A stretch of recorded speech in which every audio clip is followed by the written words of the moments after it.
Hey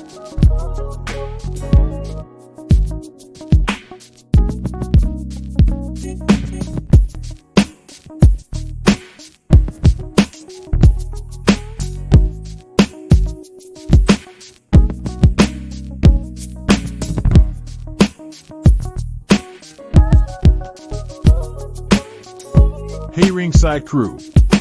Welcome to the internationally known Dudes at Ringside podcast. And now here's your host, Joe, Panther III. Hello there, wrestling fans, and welcome to another episode of the internationally known Dudes at Ringside podcast. And now, I want to introduce this guy. He's doing some big things. He's throwing it up. He's always throwing up the shockers. Let's give a warm Dudes at Ringside welcome to my guest. Introduce yourself.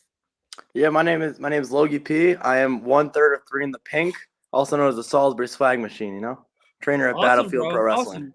So, what made you join this crazy world of professional wrestling? I mean, it's a lot like all of the wrestlers. I mean, I've always been a fan since I was a very young age, and I've always wanted to be in the business. And then I saw the opportunity with Alpha Junior to go join Battlefield, and I never looked back. Awesome.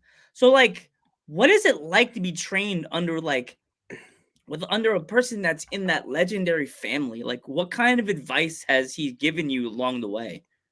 I mean, it's definitely different being trained by the Samoan Dynasty, the Bloodline, the hottest thing in wrestling right now. But it's a lot of work, especially with them being at the high level they're at.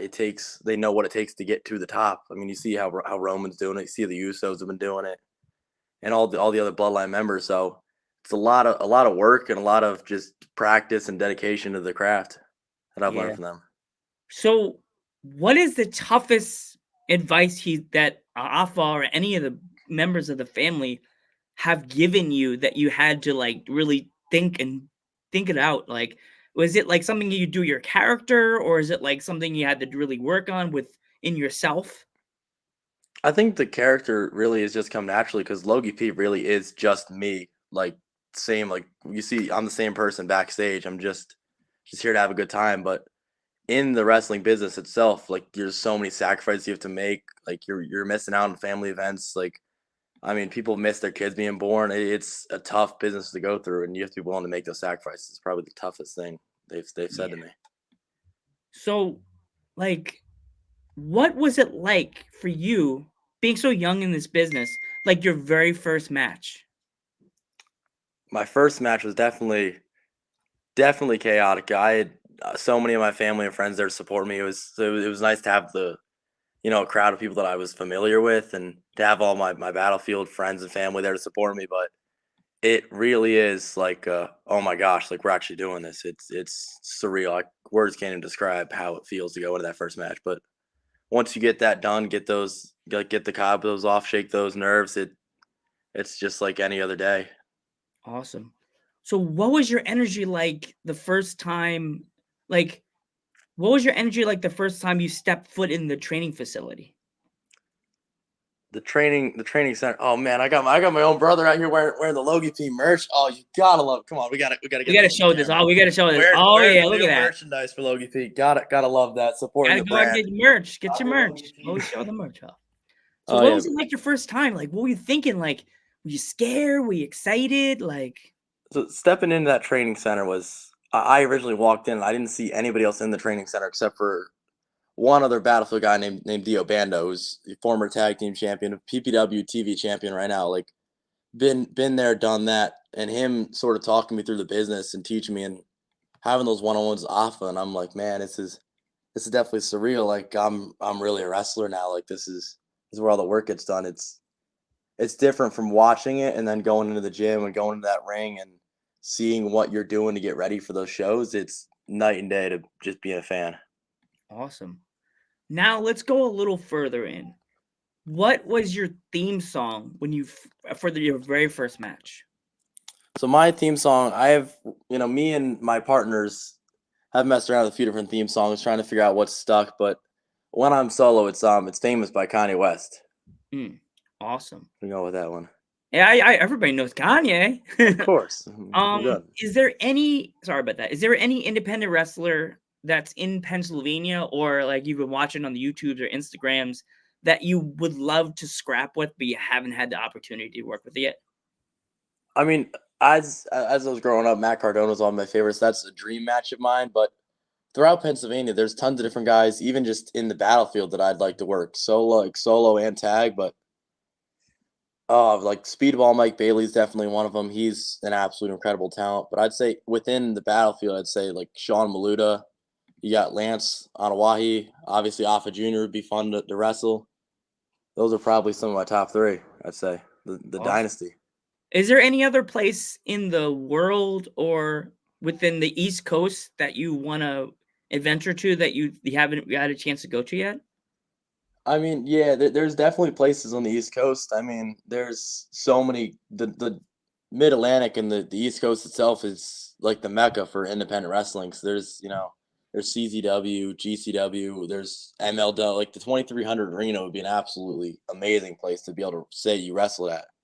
So to work somewhere like their House of Glory, TNA, like those are gold. Definitely TNA though, I'd say. Awesome. Somewhere I want to go. So for you for the week of a show, what is it normally like for you? Is it like more training, or is it you focus on your opponent? What is it for you? Myself, as soon as I know like what I'm up against, as soon as I get that text from Alpha, like, yo, you're wrestling, like let's say you're wrestling the Brothers Gray or somebody like that, I'm immediately right there. I'm watching their film. I'm seeing like what they do and how I can sort of match up against them. So when it's show week, I'm hammering down at training. I'm getting all the reps in I can. I'm hitting the gym. I'm making sure I'm eating well, so that I'm just ready to go against them. I'd say a lot of film and a lot of gym time. Awesome. So the day of a show, do you pack a lunch or lunch and dinner, or do you only pack a lunch or some granola bars and then eat at the venue? I'm a little strange to that. Like I'll eat breakfast and I sort of like fast. Like I really don't eat much before a show. Some of the moves you're taking, you're taking some hard hits. You don't want that coming up the other way. So I Yeah. really don't Or eat coming out the that back end much. either. You hit in the stomach, crap your pants in the middle of a match. You don't want it coming out either way. So I kind of I don't eat that much before the show, and afterwards, you burn all those calories. You're doing a lot in that ring, so I'm eating away afterwards. But Awesome. So my last two questions is, one, if my fans would like to pick up any of your merchandise, where can they find it? of course, so you saw my brother wearing it. Right now I just have them at the shows that I'm wrestling at, which I recently just started being able to wrestle at. I'm wrestling at PPW in Slatington, Pennsylvania. I'll be posting about their shows when I'm there, and of course at Battlefield, we're running shows in Broadheadsville is our main home, but we have tons of different places that we're going to be traveling throughout Pennsylvania and throughout the country itself. So I'll be all over the place selling merch. If you add my socials, I can hit you up for merch there and make that happen. On Instagram, it's at logie._.p. On Facebook, you could just search up Logie P and you'll find it. Awesome. My last question is, with these young kids out there that you always see at the shows, if any of them wanted to get into the wrestling business, what kind of advice would you give them? For one, I'd say it's never too early to start. I mean, we have a kid right now that's 14 years old in the battlefield training to be a wrestler, and he's already out there. He's doing his roles. He's learning from the best people in independent wrestling. I mean, he's been in the same locker rooms with guys like Cardona and Casey Navarro and Bull James and Alpha Jr. and Gene Snitsky. So this 14-year-old kid's already learning from former WWE superstars. So I'd say it's never too young to start training, and it's a lot of work. Just keep up at it. And I mean, if you have the dedication, the determination, anyone can make it possible. Awesome. Never too young, never too old. As my partners definitely proved, you're never too old. Awesome. Logie, I want to thank you so much for coming on the podcast and taking my opportunity to come on for East Coast Wrestling Month. I'm Joe Panther III. I'm Salisbury Swag Machine, Logie P. And we will catch you in the next one.